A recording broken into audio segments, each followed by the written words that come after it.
নমস্কাৰ, জোন টেলেণ্ট আসামলৈ স্বাগতম জনাইছোঁ। আজি আমি বনাম অমৰাৰ ফুলৰ আচাৰ। আমাক ইয়াৰ কাৰণে লাগিব জলকীয়া, জিৰা গুড়ি, সৰিয়হ, মিঠি গুটি আৰু চব গুটি। সকলো এচামুচ লৈছোঁ, কিন্তু মই মিঠি গুটি আধা চামুচ লৈছোঁ আৰু জলকীয়া অলপ সৰহকৈ দিব যাতে খাবলৈ সোৱাদ হয়। এইবাৰ এইখিনি আমি এটা সৰু কেৰাহীত বা এটা পাত্ৰত লৈ এইখিনি আমি ভাজিব লাগিব। ইয়াৰ বাবে অকণমান গৰম হ'ব লাগিব। গেছটো ল' ফ্লেমত ৰাখিব যাতে বেছি পুৰি যাব নোৱাৰে। এইবাৰ এইখিনি আমি ভাজিম। যেতিয়ালৈকে ৰঙা হয়, অকণমান ৰঙা হ'লে নুমাই থ'ব লাগিব। এইখিনি আমি এতিয়া ভাজিম।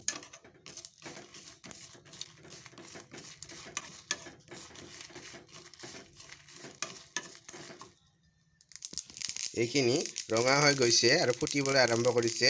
এতিয়া আমি এই গেছটো নুমাই দিম। অকণমান সময় ঠাণ্ডা হোৱাৰ পাছত এতিয়া আমি এটা মিক্সাৰত বা আপোনালোকৰ যদি ঘৰত শিলপতা আছে তাতো আপোনালোকে গুড়া কৰিব পাৰে। এই অমৰাৰ ফুলখিনি আমি প্ৰথমতে সিজাই থৈছোঁ, মই সিজাই থৈছিলোঁ। আপোনালোকে সিজাই থৈ জৰ্জৰীয়া হ'ব দিব, তেতিয়া আচাৰটো পানীটো নোহোৱা হ'লে ভাল হ'ব। আপোনালোকে গৰম পানী কৰি এইখিনি তিয়াই থ'লেও হ'ব অকণমান সময়, তাৰপাছত উঠাই এনেকৈ থৈ দিব। এইখিনি বতা হৈ গ'ল, এতিয়া আমি এইখিনি ঢালি থৈ দিম। এইবাৰ গেছৰ ফ্লেমটো আকৌ এবাৰ শ্ল'ত ৰাখি এতিয়া আমি ইয়াত তেল মিঠাতেল দিব লাগিব। আপোনালোকৰ আচাৰ অনুসাৰে আপোনালোকে তেল দিব লাগিব ইয়াতে, যাতে অকণমান গৰম হয়। মই তেল ঢালি দিছোঁ। এইবাৰ অলপ সময় গৰম হ'বলৈ দিম। যেতিয়ালৈকে ফেনখিনি গুচি নাযায় তেতিয়ালৈকে আমি গৰম হ'বলৈ দিম। তেলখিনি গৰম হৈ গৈছে, উতল আহিবলৈ আৰম্ভ কৰিছে। এতিয়া আমি এইখিনি নুমাই দি ঠাণ্ডা হ'বলৈ দিম, যাতে ঠাণ্ডা হ'বলৈ দিলে অলপ ভাল হ'ব, তেতিয়া লাৰিব পাৰিব হাতেৰে। এতিয়া আমি অকণমান ঠাণ্ডা হ'বলৈ দিম। তেলখিনি ঠাণ্ডা হৈ গৈছে। এতিয়া আমি এইখিনি ফুলখিনিত ঢালি দিম। এইবাৰ ইয়াত আমি এই মছলাখিনি ঢালি দিম আৰু আপোনাৰ আচাৰ অনুসাৰে আপোনাৰ নিজৰ হেৰিখিনি ইয়াত নিমখ দি দিব। মই 2 চামুচ লৈছোঁ আৰু অকণমান দি দিছোঁ। আচাৰত অকণমান নিমখ বেছি হ'লেও একো নহয়। এইবাৰ এইখিনি আপোনাৰ ভালদৰে লাৰিব।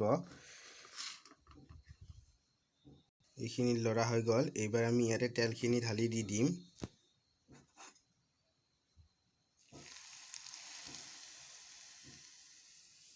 তেলখিনি গৰম আছে, সেয়েহে ধোঁৱা ওলাইছে অকণমান। এইখিনি আমি তেলখিনি এইবাৰ ঢালি দি দিম। এইবাৰ এইখিনি ভালদৰে মিহলাম। হৈ গ'ল, এয়া অমৰা ফুলৰ আচাৰ হৈ গ'ল। এতিয়া এইখিনি আপুনি লগে লগে খাব পাৰে আৰু অকণমান ঠাণ্ডা হ'লেও খাব পাৰে, আৰু এইখিনি আপুনি সংগ্ৰহৰ বাবে এটা সৰু বৈয়ামত ভৰাই থ'ব পাৰে। আৰু যদি এই ভিডিঅ'টো ভাল লাগিল তেনেহ'লে লাইক কৰিব, শ্বেয়াৰ কৰিব আৰু ছাবস্ক্ৰাইব কৰিব, আৰু লগতে আইকন বেলটো বজাই দিব।